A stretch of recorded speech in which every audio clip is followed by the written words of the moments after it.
Hey everyone, I hope you and your families are doing well during these strange economic times that we're currently in. If you're out of work, I hope you get back to work soon, but in the meantime, sit back, relax, and watch some CT Grommer content. As usual, thank you so much for taking the time to do so, and without further ado, here's CT Grommer's 2-year review of the Honda Grom. To review or watch a review of something, we must know the perspective of the person performing the review and the biases they may have. It's important. My perspective is, I'm not a sport bike or cruiser guy. I've ridden them, but just don't care for them. I have a Grom and a DRZ 400. I started riding on a Trail 90. I have owned and modded 3 Groms now, and between them have traveled between 8,000 and 10,000 miles on them. And I'm a huge fan of the Grom. So what is the Honda Grom to me? It's more than just a small 225-pound, 8-horsepower, low seat height, 1 quart of oil per oil change every 2,500 miles, and forget about it, insanely reliable hooligan bike that is very fun to ride in groups. That much is obvious. But to me, it's an unintimidating bike that has the ability to make a non-rider who sees one go, hey, that's not so bad. I can swing a leg over that bike and tootle around and have a great time without getting hurt. It just comes off as low risk, especially compared to imagining the same non-rider throwing a leg over a cruiser or sport bike, which would probably make them go, nah, I'm good. It brings you back to your childhood, riding your bikes around on summer afternoons and evenings with friends, riding around on the sidewalk, jumping off curbs, building little ramps, trying to learn wheelies and stoppies and screwing around, having the best time ever. Grom ownership is pretty much that, but with a little bit more responsibility. The Grom is essentially a recreational screw around with your friends in-town bike, make each other laugh with silly tricks and moves, show off with a few stunts, and laugh out loud when one of you loops. Choosing to ride a Grom to me also feels like a confident move. You're not afraid of what people think of you.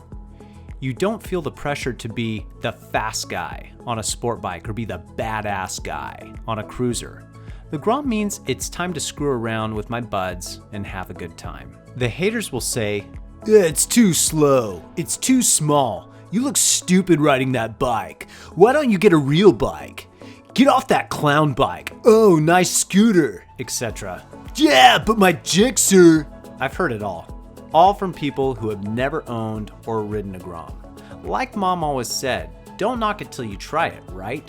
I'm never surprised by how many people who don't abide by that simple phrase though. So let's get into the meat and potatoes here, so to speak. What is the Grom good at? Stunting. Its small stature, lightweight, short wheelbase, and absolute plethora of stunt parts available for this bike make it an ideal stunt bike.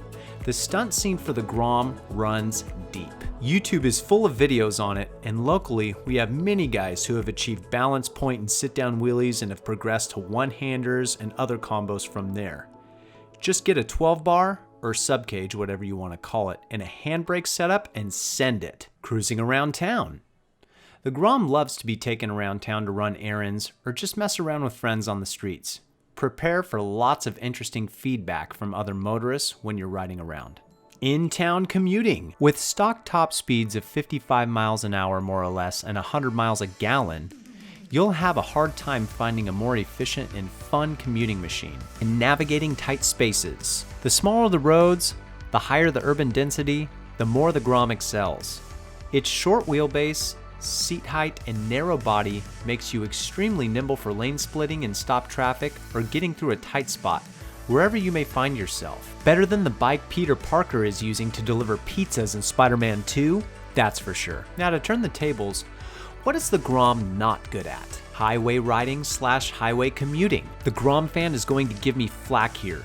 Yes, a modded Grom can go 70 miles an hour on a freeway in a quick sprint. Yes, it can do it. But it is far from ideal being on 12-inch rims with 8 horsepower in a full tuck in 4th gear at rev limiter. You know what's good on the freeway?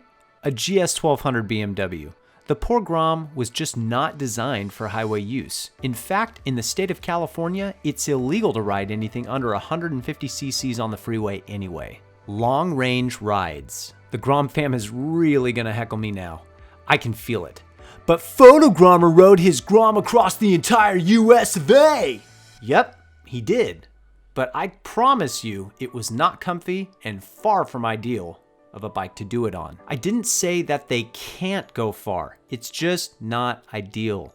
The seat size and firmness coupled with the riding position from being a smaller bike frame makes me need a break every hour or so when I'm riding the Grom. Going fast. This one is a weird one because it is super fun to ride a slow bike fast and be pinned everywhere. In fact, when you're in a group of Groms and everyone in unison comes screaming away from a red light that just turned green, it's so much fun. All being equally slow, every throttle in the group pegged, engines whining out, it's the best. But if you're an R6 bro or a Gixxer bro that has to regularly mention to anyone unfortunate enough to get caught in a conversation with you that you're the fastest dude through the twisties and track days, bro, and 150 miles an hour on the freeway, easy, bro, power wheelies in fourth, going 120 through my neighborhood, bro, then the Grom is probably not for you because it's not a truly fast bike. It's super fun to mod them and make them as fast as they can be, and they will be fast for a Grom. But the speed is simply not comparable to a sport bike designed to go fast, bro. It is fun though to go up to fast cars and bikes and ask them if they want to race for pinks really quick. Gets a laugh every time. Being as visible to other larger bikes in traffic. This is a natural disadvantage of being a smaller bike, unfortunately. People are already texting and driving 24/7. They rear end and turn left in front of oncoming cars all the time, much less a motorcycle, much less a small motorcycle that is the Grom. It's definitely possible someone can miss the Grom. When riding a motorcycle, you should always expect the unexpected, or in any situation have a plan B.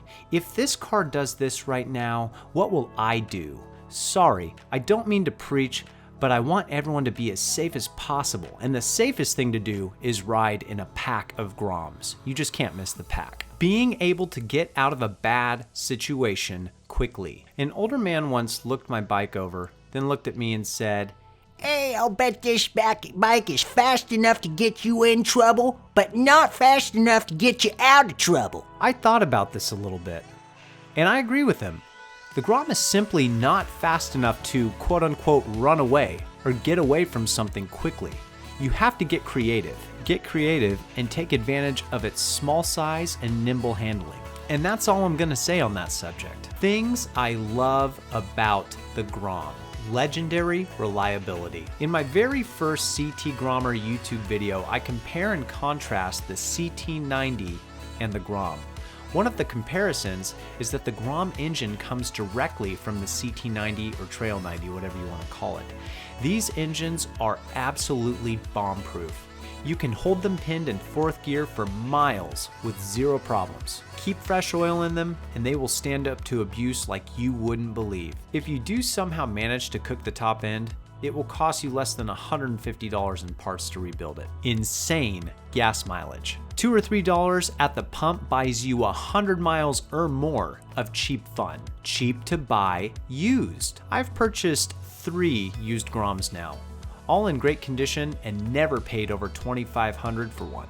Compared to the fun you have on the bike, you won't find a toy that will provide more fun per dollar spent. Cheap and simple to maintain. If you haven't seen my 5 must-dos before you ride video, go watch it to see pretty much every basic maintenance procedure you'll need to do during the life of your Grom. I promise you, if I can do it, it's not that hard.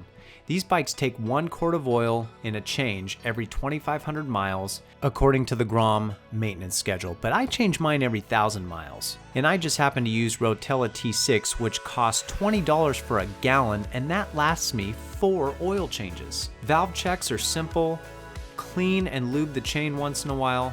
Airbox filter here and there. Everything except cleaning the oil spinner and the screen, which doesn't have to be done until 7,500 miles, is a breeze. Some will argue that the spinner and the screen should be checked and cleaned sooner than that, but I'm just going off the Honda maintenance schedule. Modability. By far, the most addicting part of owning a Grom is the aftermarket support for mods on these bikes. I actually did a video last year that runs through all of the popular mods performed on a Honda Grom. Check it out if you haven't seen it. From aesthetic mods like TST Industries to power-related mods like Chimera or Yoshimura, the spending possibilities are endless on the Grom. You can truly make it yours. Do you want to be a stunner? Do you want to have a stretched or lowered cruiser? Do you want it vinyl wrapped? You decide. By the way, do not stretch or lower your Grom. I'm just kidding. Group rides. The Grom is at its peak potential for enjoyment in a group of other Groms. It makes you feel like a kid again, feeding off each other, goofing off, tearing up the streets. The feedback you get from other motorists is hilarious too. There's nothing more fun than a group ride around town with Groms. The size. Its small size makes it unique. The Grom is one of the only bikes I know of, as small as it is, that also is street legal other than maybe a Honda Trail 70. Check that out if you've never seen it, by the way. Very unique. Which leads me to my next love, the attention you get when you ride the Grom. If I had $1 for every smile, out the window thumbs up, every conversation at a stoplight or at the gas station I receive when I'm on the Grom, I'd have more money than I could count. Seriously. And kids. Riding by kids, walking on the street, or riding passenger in a car beside the Grom is the best though. They always freak, and young teens always ask for wheelies. The Grom online community. The people that own these bikes are so active online, you can learn so much from others and see what others have done to make their Grom their own. Honda Grom riders and Grom stunters on Facebook have tens of thousands of members each group. And not to mention, Grom people consume so much YouTube content. The success of my channel is all because of you guys. So thank you. Seriously, thank you. Now let's move on to things I do not like about the bike. No oil filter in stock configuration. Gosh, this is my biggest pet peeve. I don't know why it bugs me so much, but it does. The Honda Grom uses an oil screen and spinner design that traps small oil contaminants in a large spinner and keeps them there until you eventually clean it out, instead of a conventional oil filter that most motorcycles and automobiles utilize. On the plus side, it actually makes oil changes cheaper overall than others because you don't have to purchase a new oil filter every time you do an oil change, but much more cumbersome when you have to clean the oil screen and the spinner eventually. To access those things, you have to put the bike on its side and remove the clutch side cover, which is a messy and tedious job. Luckily, you only have to do it every 2 to 3 oil changes. I'll bet 1 out of every 2 people that ride Groms have never even done it. The manual calls for cleaning the screen and spinner every 7,500 miles, but I do the screen at least sooner than that. Luckily, there is an easier and much more hassle-free way, but like most things, you gotta throw money at it. Remedy this problem and set yourself up with a real oil filter by purchasing a Kitico clutch cover.